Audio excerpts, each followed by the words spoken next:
கர்த்தருடைய பரிசுத்த நாமத்திற்கு மகிமை உண்டாகட்டும்.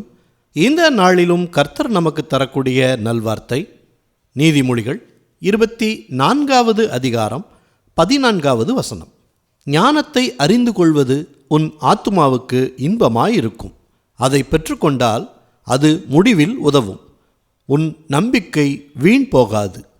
பிரியமானவர்களே, ஆண்டவர் ஒவ்வொருவருக்கும் ஞானத்தை அருளியிருக்கிறார். நமக்கு கொடுக்கப்பட்ட ஞானத்தை எதில் அறிந்து கொள்ள முடியும்? நம்முடைய நடவடிக்கைகளில்தான் அறிந்து கொள்ள முடியும். அறிவு என்பது நம்முடைய முயற்சியில் வரலாம். ஆனால் ஞானம் என்பது கர்த்தர் நமக்கு விசேஷமாக தருவது. அதை பெற்றுக்கொண்டு உணரும்போது பல நேரங்களில் ஞானமாக முடிவெடுக்க, ஞானமாக நடக்க, ஞானத்தை பிறருக்கு போதிக்க அது உதவுகிறது. அந்த ஞானத்தினால் உங்களுக்கு சந்தோஷமும் சமாதானமும் உண்டாகும்.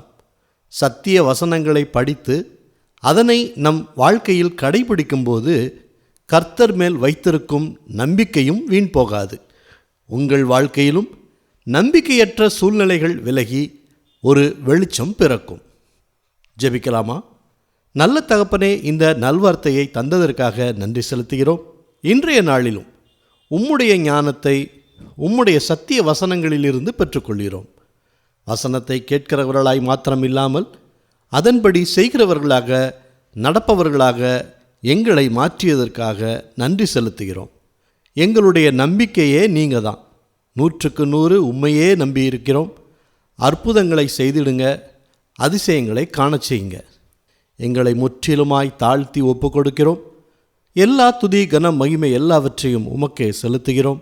இயேசு கிறிஸ்துவின் நாமத்தில் ஜெபிக்கிறோம் பிதாவே. ஆமேன், ஆமேன். இந்த நல்வார்த்தையை மற்றவர்களுக்கும் பகிருங்கள்.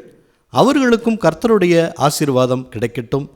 கர்த்தர் உங்களையும் உங்கள் குடும்பத்தாரையும் ஞானமாய் நடந்து கொள்ள உதவி செய்வாராக, ஆசீர்வதிப்பாராக. ஆமேன்.